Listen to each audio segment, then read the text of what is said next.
더불어민주당이 내년 4월 보궐선거에 나설 서울, 부산시장 후보를 설 연휴 이후 확정할 것으로 알려진 가운데 누가 후보가 될지 관심이 모아지고 있습니다. 여권에서 가장 먼저 서울시장 출사표를 낸 우상호 더불어민주당 의원 화상으로 모셨습니다. 어서 오세요. 네, 안녕하십니까. 안녕하세요. 서울시장 출마를 밝히기 전에 고심하셨을 텐데요. 왜 본인이 서울시장 해야겠다 이렇게 생각하셨나요? 지금 서울시가 위기입니다. 지금 코로나19가 급속히 확산되고 있는데 선제적 대응을 결정해야 할 시장님은 또 공백 상태죠. 또 코로나19 위기로 경제 위기도 가속화되고 있습니다. 이런 위기에는 이 위기를 잘 해결할 해결사가 필요하다. 준비된 서울시장이 필요하다. 그런 점에서 사선에 집권당 원내대표의 경험을 갖고 있는 우상호가 필요하다는 생각에서 출마를 결심했습니다. 그런데요. 보궐선거에 원인 제공한 여당이 무공천 방침 바꾸고 후보를 낸다. 이런 비판 여전히 있습니다. 어떻게 보세요? 네, 그렇습니다. 사실은 저희 당 소속 단체장들의 연이은 구설수로 재보궐선거가 있게 됐기 때문에 국민들에게 죄송하고 민망스럽습니다. 이런 점에 대해서는 진심으로 사과를 드립니다. 그러나 내년도에 있을 재보궐선거의 의미가 너무 중차대해서 당이 후보를 내기로 결심을 했습니다. 그래서 저는 이런 점에 대해서는 불가피한 점을 시민들에게 소상하게 설명을 드리고 그리고 이제 시작을 해야 된다. 그러나 더 중요한 것은 이 시정 공백 상태를 메울 좋은 정책과 비전이 어느 후보에게 있는가. 이것이 더 중요한 것이라고 생각하고요. 열심히 노력하도록 하겠습니다. 그런데 최근 정부 여당에 대한 지지율은 떨어지는 모습입니다. 원인이 뭔가요? 보시기에. 그 지지율이 하락할 때는 요인이 여러 가지 복합적으로 있습니다만 저는 아무래도 저희가 검찰개혁, 재벌개혁을 추진하는 과정에서 보였던 다소 거칠었던 태도나 여러 가지 준비 부족들에 대해서 따가운 지적이 있는 것 같습니다. 또한 코로나 위기를 잘 극복해 오다가 연말 들어서 급속히 확산되면서 생긴 불화감도 지지율 하락의 원인이라고 생각을 합니다. 좀 더 겸허한 자세로 국민들에게 소통하는 자세로 잘 접근해야 되고요. 당면한 위기를 극복하기 위해서 정부와 청와대와 당이 정말 열심히 노력하는 모습 다시 보여줘야 한다고 생각합니다. 우리가 새로운 모습으로 심기일전하면 국민들께서 다시 한번 기회를 주실 것이다. 신뢰를 보내주실 것이다. 이렇게 기대하고 있습니다. 지지율 하락 원인 여쭤봤는데 부동산 문제는 말씀 안 하셨습니다. 근데 부동산 문제도 가장 큰 어떤 하락의 원인이다. 이렇게 지적하는 분들이 많습니다. 집값 상승 가장 큰 원인 뭐라고 보시나요? 부동산 문제는 사실은 뭐 여러 정부가 각종 대책을 내놨지만 사실은 굉장히 어려운 문제인 것은 틀림이 없습니다. 공급 부족을 이야기하시는 분도 계시고요. 또 다주택자의 투기 수요가 여전히 기승을 부리는 문제도 지적이 되고 있습니다. 저는 이 문제를 근본적으로 잡으려면 공공주택의 부족 현상을 해결해야 된다고 생각하고 있습니다. 외국의 선진 도시들을 잘 보면 최소 25%에서 40%, 심지어 싱가포르 같은 도시는 75%가 공공주택입니다. 그러다 보니까 적어도 시장의 영향을 받지 않는 공공주택이 많으면 그만큼 주거 취약계층들이 보호받을 수 있는 것이죠.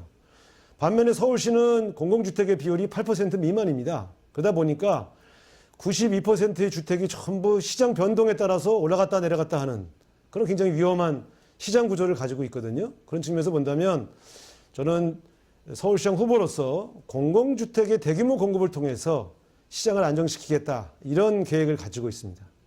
그런데 주택값도 주택값이지만 전셋값도 많이 올랐습니다. 전셋값 인상을 집주인이 마음대로 정하지 않도록 전월세 상환율 적용하자 이런 주장하셨습니다. 어떤 취지인가요? 네.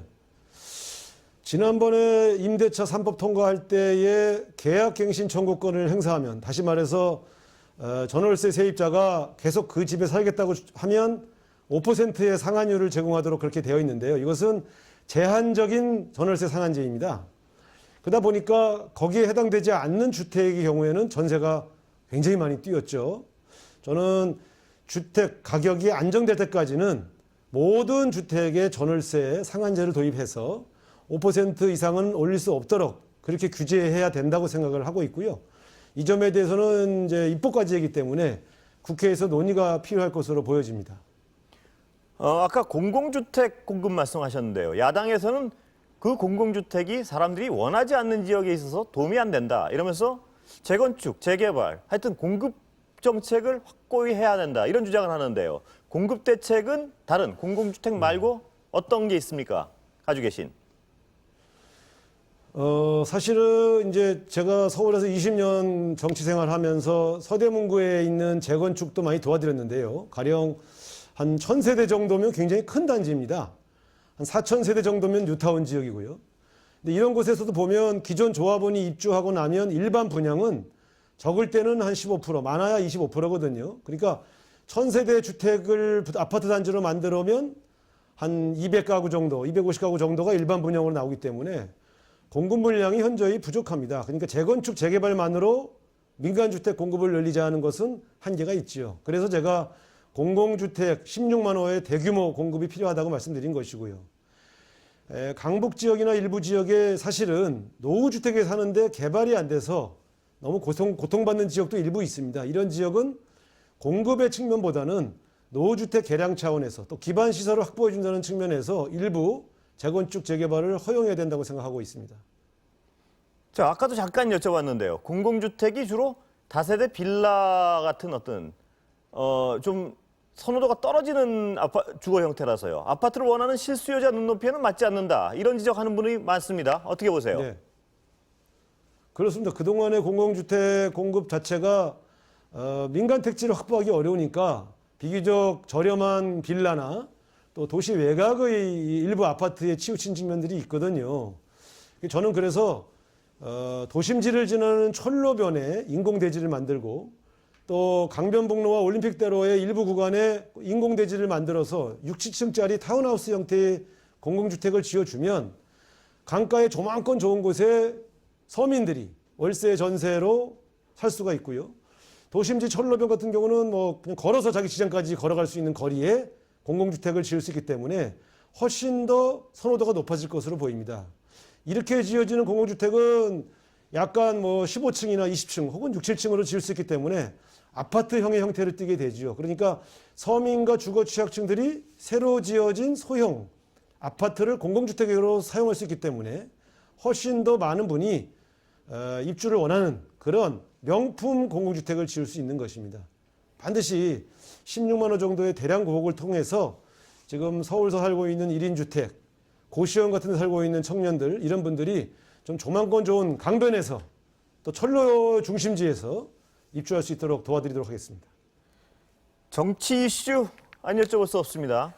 최근 윤석열 총장 징계 관련해서 윤 총장이 자진 사퇴해야 한다 이렇게 말씀하셨습니다. 근데 현실적으로 보면 자진 사퇴 가능성은 거의 없는 것 같습니다. 이런 말씀하신 이유가 뭔가요?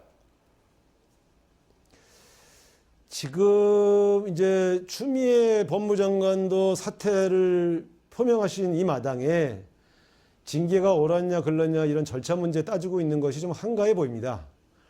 이 징계 문제가 없었다 하더라도 지금 이렇게까지 정권 핵심보하고 갈등을 빚은 분이 검찰총장직을 정상적으로 계속 유지할 수 있겠습니까? 그래서 저는 그 해임이나 이런 징계의 방식보다는 본인이 결재해지 차원에서 자진 사퇴하는 것이 해결책이 아닌가 이런 생각이 들었고요. 물론 뭐 본인 입장에서는 좀 억울한 것도 있고 좀 지나치지 않았냐라고 좀 화가 날 수도 있지만 지금쯤은 마음을 가라앉히고 더 이상 내가 정상적으로 검찰총장직을 유지할 수 없으니 대한민국의 미래와 검찰 조직의 안정화를 위해서 용퇴해야 되겠다 이렇게 생각하시는 것이 현명한 선택이 아닌가 저는 그렇게 생각합니다. 지금 대통령이 임명한 검찰총장이 대통령을 상대로 소송 걸고 있는 게 이게 정상적인 모습이겠습니까? 그래서 지금은 좀 결단을 해주셔야 되지 않겠느냐 이렇게 부탁을 드리는 것입니다.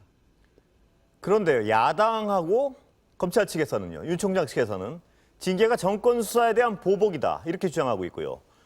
윤 총장 측은 특히 절차적 문제가 있다 이런 주장 계속 하고 있습니다. 이 부분은 어떻게 보세요? 그러니까 뭐 이렇게 주장할 수 있는데요. 지금 와서 그런 것이 다 덧없는 일 아니겠습니까? 앞으로가 중요한데 그거 미주알고주알 따져서 도대체 무슨 이득이 있습니까? 더군다나 야당의 대권 후보 1위로 계속 조사가 나오시는 분이 정치를 안 하겠다는 선언을 하지 않고 이걸 즐기고 계시니 답답한 노릇 아니겠습니까? 그래서 저는 정치하실 의사가 조금이라도 있다면 지금 사퇴하고 정치권으로 가시는 그것이 바로 오히려 떳떳한 거 아니겠습니까? 지금 계속 이렇게 대통령과 격돌하면 야당의 대통령 후보가 되기 위해서 대통령과 싸우는 검찰총장으로 비춰지지 않겠습니까? 그런 면에서 이제 그만하시고 사퇴하시는 것이 도리라고 생각합니다. 자, 그럼 당내 경선 얘기 좀 여쭤보겠습니다. 당내 경선 이제 거칠 수밖에 없을 텐데요. 경쟁자로 꼽히는 분이 아직 뭐 발표는 안 하셨지만 박영선 중소벤처기업부 장관, 박주민 의원 뭐 등 이렇게 들리는데요. 박영선 의원이 여론조사 보면 가장 좀 높이 나오는 것 같고, 근데 의원님은 왜 어떤 경력이나 그동안의 정치 역정에 비교해서는 지지율이 안 나온다고 보세요? 지지자들 사이에서. 글쎄, 그 저 답답한 이야기인데요. 아무래도 이제 국민들 속에서 인기가 있는 분들은 아무래도 개인기가 능한 화려한 스타들 아니겠습니까? 저는 사실은 화려한 스타가 되는 길보다는 전체를 움직여서 목적한 바의 개혁 과제를 완수하는 일을 더 우선시했던 그런 태도를 가지고 살아왔지요. 아무래도 그러다 보니 국민들 눈에는 잘 띄지 않는 그런 역할을 맡았던 것 같습니다. 근데 이번에 제가 지난번 원내대표 하면서 박근혜 대통령 탄핵을 할 때도 많은 분들이 우상호는 참 소리 없이 문제를 잘 해결한다, 이런 칭찬을 들었습니다. 서울시장은 화려한 개인기에 능한 스타보다는 역시 전체를 이끌어가는 강력한 리더십, 문제를 반드시 해결하는 그러한 능력이 우선시되지 않겠느냐 하는 점에서 이번에 도전이 의미가 있다. 아마 저의 능력과 또 저의 진정성을 받아주신다면 지지율이 급격하게 상승할 것이다. 저는 또 그렇게 기대하고 있습니다.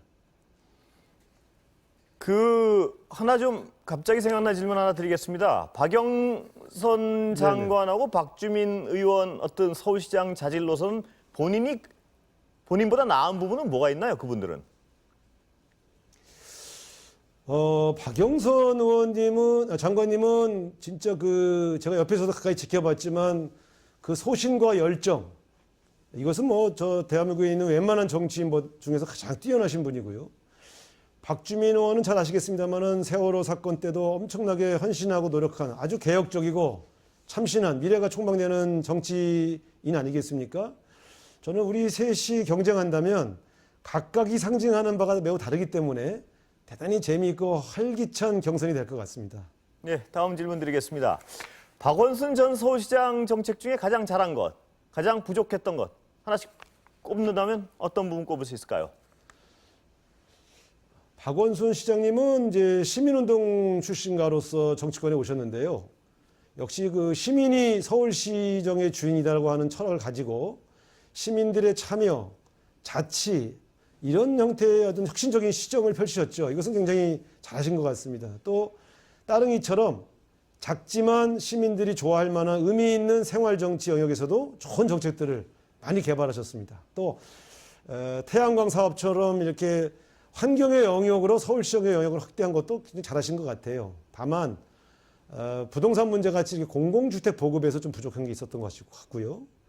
또 새로운 산업을 일으켜서 서울형의 일자리, 청년들에게 희망을 줄 수 있는 일자리를 만들어주는 일은 좀 부족하지 않았나. 그래서 이제 이런 점에서 저는 박원순 시장님이 잘하신 일은 잘 이어봤고 또 좀 부족했던 점은 극복해서 서울을 활기차고 활력 있는 청년들의 경제 문화 도시로 재탄생시키고 싶습니다. 조금 전에 본인의 장점으로 조용히 전체를 아우르는 그런 능력이 있다 이런 말씀을 하신 것 같은데요. 다른 후보와 차별화된 본인의 정치 공약, 이건 아직까지는 딱 눈에 띄진 않습니다. 어떤 내용이 있을까요? 제가 내건 공약 중에서 홍콩에 있는 금융회사들을 서울로 유치해서 서울을 아시아의 금융의 허브로 만들고 거기에 15만 정도의 청년들의 금융 일자리를 만들겠다. 이런 공약은 아마 운동권 출신인 우상호가 제기하는 것이 되게 신선하실 것입니다. 지금 홍콩에 있는 금융회사들이 이전을 준비하고 있는데 유력한 경쟁 도시가 서울과 싱가포르입니다. 그런 측면에서 저는 아시아의 본사, 그 홍콩에 있는 아시아 금융 본사들을 서울로 유치해서 좋은 일자리를 좀 제공하고 싶고요.